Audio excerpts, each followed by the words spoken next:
শুরু এই আমি তোরে গলা ফাটায় ডাকতাছি আর তুই উল্টা যেতেছিস কেন? টাকা হারাই গেছে তাই খুঁজতেছি। 200 টাকার কসকসা নোট। এই 200 টাকার নোট হয় নাকি? না, 100 200। পাতিলে কি মিষ্টি মিষ্টি নিয়ে কই যাস?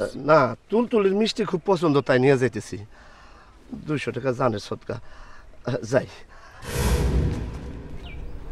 তুলতুলির লেগে এক পাতিল মিষ্টি। ড্যাঙ্গার চরের বউ ফতেপুরে তার পরিচয় কন্যা। ড্যাঙ্গার চরে নতুন পরিচয় হবে বউ হিসাবে। আগামী শুক্রবারে বউ হয়ে সে আসবে। তোমার দোয়া চাই। যে দোয়া করব, নগদ দোয়া, কোনো বাকি বাক্কা নাই। এনো মিষ্টি খাও। খাবো, দোয়ার পরে তোবারক খাবো। তুমি খাও মিষ্টি। খেলো মা খেলো। আরে এই বউ দেখো কি কারবার। এই কি করো? আরে ছাড়ো না। কিছুই করতেছি, আপনি আরাম করে বসেন। আমার ঝাড়ুটা কই? ঝাড়ু কি দরকার ও বউ? দরকার আছে, নতুন বর পুরান স্বামী, ঝাড়া মোছা দরকার আছে না? হায় হায়, লক্ষণ তো ভালো না। আরে বউ আমি তো না। এই তুই না তো না কি গো নতুন বিয়ে উপলক্ষে ঝাড়া মোছা হইতেছে না? জি ভাইজান, বিয়ার কথা আপনারও জানাইছে? আমারে জানাই নাই। কিছুক্ষণ আগে বিয়ার কথা কইয়া আমার বোন মরিজিনার কাছ থেকে 42,000 টাকা নিয়ে আসছে। এই টাকা কি করছস? আল্লাহর কসম ভাইজান, টাকা দিয়ে সোনার হার বানাইছি। আপনার টাকা নিয়ে সোনার হার বানাইছে? আমার দাও কই দাও? আরে পাগলে দাও খুঁজে। ভাইজান আমারে বাঁচান। আমি কেমনে বাঁচামু? আমার কাছ থেকে তো 42,000 টাকা মাইরে দিছস। ভাইজান সময় নাই, তাড়াতাড়ি বান্ধন খুলেন। বাবজান চিন্তা নাই, আমি তাও লুকায় রাখছি। ভাইজান দেখেন একজন মাসুম শিশু কতবার উপকার করছে, আর আপনি খাড়ায় খাড়ায় তামাশা দেখতেছেন। খাড়ায় থাকুম না কি করুম? তুই 10 জাল বউ বিয়া করে মার্ডার হইছস, আমিও মার্ডার হবো নাকি? ভাইজান আমি দরজাল, এটা আপনারে কাটাই কইছি। আরে না, তুমি 10 জাল হইবা কেন?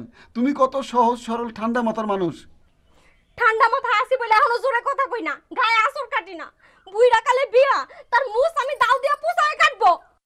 মোষ কাটতে হবে না তুলতুলির মা, আমার মোষ নাই। বিবাহ সে করবে না, আমার জন্য বিবাহ ঠিক করছে। ও সেই কথা আগে কবেন না? আমিও তো কই জামাই আমার সিটার হইতে পারে, কিন্তু যাতে তো বিলাই, তার তো দ্বিতীয় বিবাহ করার সাহস থাকার কথা না। তাছাড়া এই ঠান্ডা মেজাজের সুন্দরী বউ থাকতে বিবাহ করি কোন আক্কেলে? বউ আমার বান্ধন সমস্ত খুলে দাও। ভাইজান আপনার বিবাহের কথা শুনে বড়ই আনন্দিত হইছি। তুলতুলের বাপ, এতদিন আপনি একটা ভালো কাম করছেন।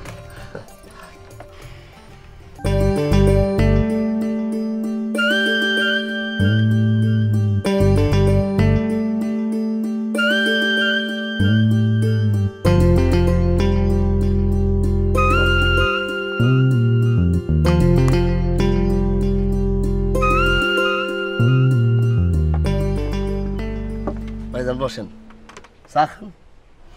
কবিরাজির পাশাপাশি কি চা বেচা শুরু করছস? আরে না, লন্ডন থেকে পাতা আনছি, 2-1 চুমুক খাই। দেশি পাতায় স্বাদ পাই না। এইটা কয় নম্বর গপ্প? ভাইজান আমি একজন চিকিৎসক, নির্ভেজাল কর্ম করে খাই। সেইটা তো জানি। বাজার থেকে মাথা ব্যথার বড়ি কিনা হামান দিস্তায় স্বেচ্ছা কাস্টমারে দিয়া কস বনৌষধি। আরে বনের বৃক্ষলতা দিয়ে তো এসব বড়ি বানায়। মাঝখানে আমি একটা আলগা চেঁচা দিই। ভাইজানের মনটা কি খুব অস্থির, 1 কাপ চা খান।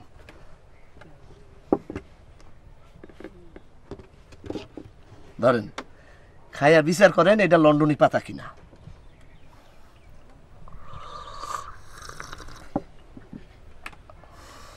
চা তো সুন্দর হইছে, সুগন্ধ। পাতা পাইছিস কই? লন্ডনে আমার মামা তুমেন থাকে, কেরামত মামা বেড়াইতে গেছিল, সে নিয়ে আসছে। সিটার বাটপাড়ের মামা খালুর কোনো অভাব হয় না। কারে যে মামা বানাইছিস কেটা জানে। দেখেন ভাইজান, আমি আত্মীয় স্বজন নিয়ে মিশা কথা কই না। আপনি যে আমার দুঃসম্পর্কের ভাই, এটা কি মিশা প্রমাণ চান? পরমানের দরকার কি? লন্ডনে গিয়া সুপরামর্শের ব্যবসা খোল, এখানে তো ঠিক মতো চলতেছে না। সে চেষ্টাও করতেছি। শোনেন ভাইজান, আপনারও লন্ডনে নিয়ে যাবো, কিছু টাকা লাগবো। লন্ডনের জন্য না, আপনার বিয়ার খরচাপাতি। আর একটা টাকাও দিমু না। বুড়া কালে 42 টাকায় বিয়া সারণ যায়, তুই নিছস 42,000 টাকা। বউ যদি তেরা টাকা হইছে, তরে আমি খাইছি।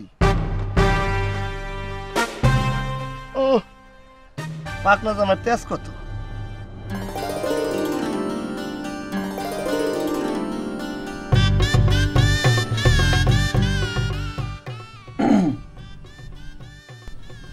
বউ কেমন আছো?